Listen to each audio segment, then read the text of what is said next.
And welcome to this edition of the Native News Update on this Monday, July 25th. I'm your host for today's program, and today we're going to go directly to Shoshone Bannock correspondent Mark Trahant. He's going to talk a little bit about a recent visit to Alaska and a unique dental health care program that they're initiating up there to bring services to rural Alaska, and a little bit about the potential budget deficit issue that's going in Congress right now between the President of the United States and the Senate and the House. They haven't come to an agreement and the U.S. may default. Let's see what Mark Trahant thinks about that. Welcome to the Native News Update today, Mark Trahant. My understanding is you just got back from a trip to one of your favorite states, Alaska. Tell us a little bit about what that was all about and what came out of it. I have been spending a lot of time there, and I love the place. About a decade ago, the Alaska Native Tribal Health Consortium started to look for ways to improve oral health care, dental services.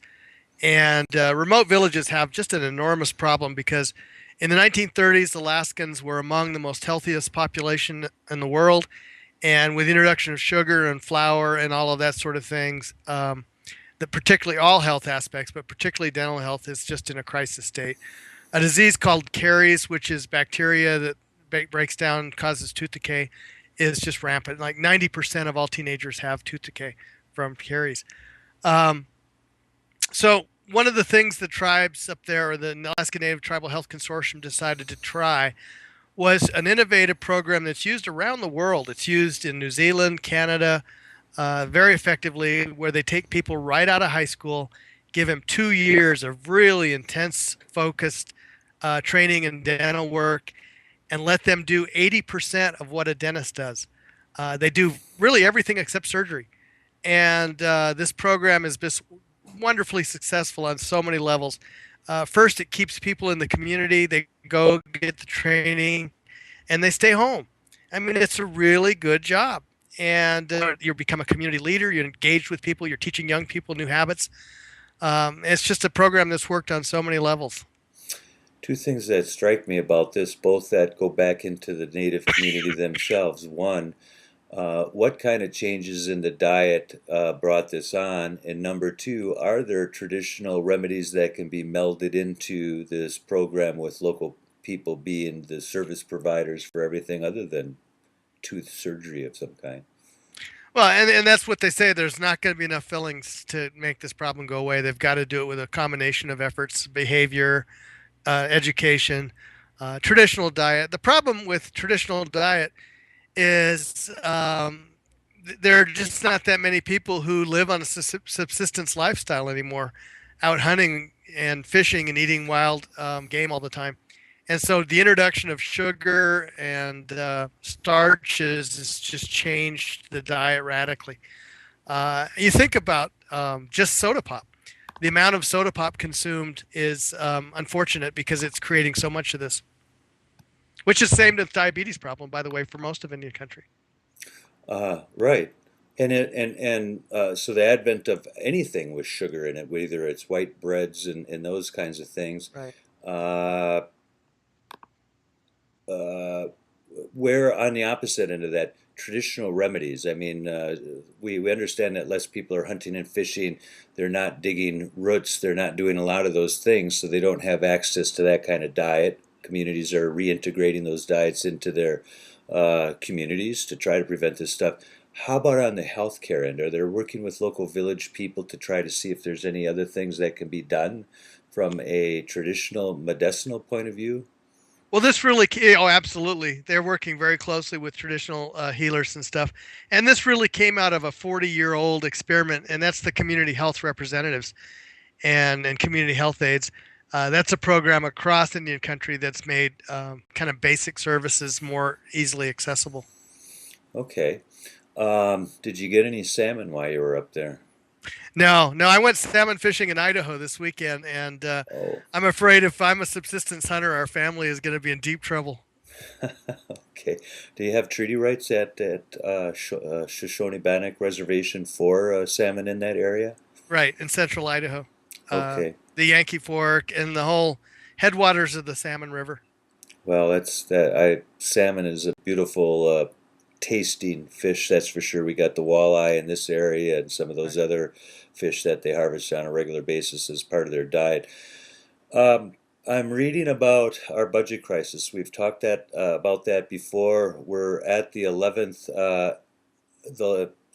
minute 58 of the 11th hour on the time clock. We've got a couple days, and in fact, they're worried about getting this legislation going to resolve the debt ceiling in time to do it. Are they going to be able to do it? Are they going to pull off some kind of a compromise? What's coming up on the budget deficit issue?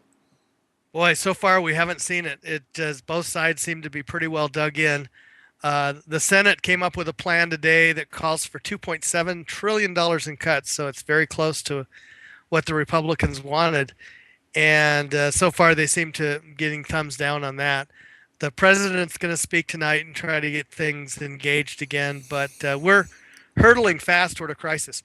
If the debt limit expires, they'll try to pay bondholders and other debts like that first, probably Social Security, but it could be a real crimp on contractors and others who received money way down on the lower of the list of the federal government payees. What are the factions holding this up? I understood that there's been several times that the representatives of the Republican Party thought they may have had a deal with the Obama administration, and nothing came of it. Well, the big problem for Republicans is they don't have consensus among Republicans. They're really divided over the idea of, do you compromise even a little bit? And some are looking for a way out that's reasonable, but many just say, we want to cut, cap, and balance. That's our slogan. We ran on it, and nothing else is acceptable. I thought the legislative process was a process of compromise. You would think so. Are there some Republicans who are simply interested in trying to destroy the economy in order to destroy the presidency? Well, yeah, but in fairness, they don't believe that this is destroying the economy. They believe that the only way the economy is going to get better is if you turn everything over to the private sector and reduce significantly the size of government. The problem with that is history. History is full of examples of when a government goes through a major contraction, and a sharp one at that, how much pain there is for ordinary Americans. My reading of what you just said is this. It seems to me that most economists are saying that this isn't the right formula for to come out of the recession. They should be creating jobs, they should be borrowing more and spending more and Right. getting the economy rolling before they go back to the cuts. That's exactly right. And they just dismiss that by saying that that's Keynesian economics, and we don't believe in it. And it's really hard to argue when one side is has this worldview that's very narrow and very absolute. Where are we headed in the next few days if there isn't a resolution? Now, we know that there's people who've said certain things are going to happen, but functionally speaking, what happens? You talked a little bit about just a 1% increase in the interest rate. That's possible. If the first thing is the Senate's going to try to get through another proposed compromise, this 2.7 trillion in cuts, and a longer range time limit on the deficit. They need 7 Republican votes to pass it. If they get those 7 Republican votes, then at least there'll be a plan that's enacted that they can debate in the House. The House passes legislation like crazy, such as the cut, cap, and balance, the amendment to Constitution, but it has no chance of even getting a vote in the Senate. So that's where kind of the division is. Well, they've passed several pieces of legislation that did nothing. Highly Right. symbolic. Let's ram it through. We've got the votes. We know it's not going to do anything, so it's safe, for a constituency to vote on this because that's not going to be the final result anyway. The Senate, even the Republicans in the Senate, are not endorsing those ideas No, and going that way. no, that's exactly right. And I don't think I don't think the folks in the House really believe that it'll cause the kind of potential damage that it could. They just don't believe. They think everyone's fibbing about that. Well, it may be that we are on the road to see what's going to happen with that. It just simply have to do with confidence in the United States and its government and its solvency in a way. Sure, sure. And confidence has been dropping. The just last week, the consumer confidence numbers were starting to get stark. And the job output, you're starting to see a major shrinkage and I think that's going to make it even worse. I'm reading in the New York Times that actually it's not so much job shrinkage. Everyone's waiting to see what happens, so they're not hiring. Well, that's been true, but then in the last week, some major employers are announcing pretty big layoffs. Borders is going out of business, and that's 10,000 employees. RIM, the maker of the BlackBerry device, hasn't been selling as many BlackBerries, so they're talking about a major layoff cycle. It may be that we're re-entering the recessionary cycle again. By our own policies, absolutely. And the thing is, that's exactly what happened during the Great Depression. Is the first round of the Depression we started to get over, and then Congress started to push to balance the budget, and they started these contraction programs, and I think that's what really caused the really deep hurt of the Depression and the length of it. How does Indian country get impacted by this directly? Indian country rather than the urban areas. Oh, I think it's going to be significant because so much is dependent on federal dollars. Let's say you're a tribe and you have 638 contracts, and you're operating those programs with the intent that the federal government's going to reimburse you for those programs. All of a sudden, the debt ceiling is hit.